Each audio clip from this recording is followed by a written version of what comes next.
Këto cistena të vendosura që në mëngjes në shesht e kryeqytetit kanë ujë të peshëm dhe mund të shfrytëzohen edhe për pije edhe për freskim nga ana e qytetarëve. Vendosja e tyre në shesh u bën nga Komuna e Prishtinës, në bashkëpunim me shërbimin e zjarrfiksëve për shkak të temperaturave të larta që kanë kapluar vendin këto ditë. Malgashi, zjarrfiks në Komunën e Prishtinës, tregon që këto cistene janë vendosur aty prej orës 10 dhe do largohen në orën 17.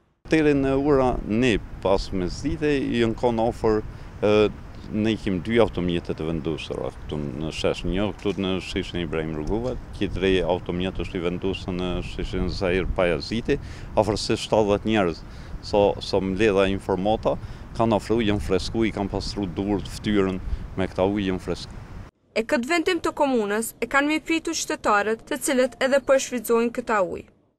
Po këto cistena të vendosura në shesh është një mirësore për popullatën, se me të vërtetë është një nxehtësi shumë e madhe, e papërballueshme, sigurisht se kanë marrë temperatura të ulta më përpara, kështu që për një ngritje rapide, ma mërmet që është e qëllume.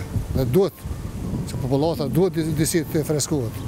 Mirë po, qytetarët e shohin të nevojshme vendosjen e të tilla cistenave edhe në pjesë të tjera të qytetit. Sigurisht se ka pas hapësirë për të vendosur këto sistema të ngjashme edhe në një vend tjetër, qoftë stacione autobuseve ku ka fluks të udhëtarëve nga Prishtina ose jashtë Prishtinës apo vende të tjera. Temperatura janë shumë të larta, mirë po sigurisht se duhet të menaxhohen. Ndërsa, për një qytetar tjetër 70 vjeçar, këto temperatura të larta nuk paraqesin fare problem. Vera. Gjet mirë, super. Po thënë pa kanë gjet, vesh mund të vjesh gjekish 70 vjet gram.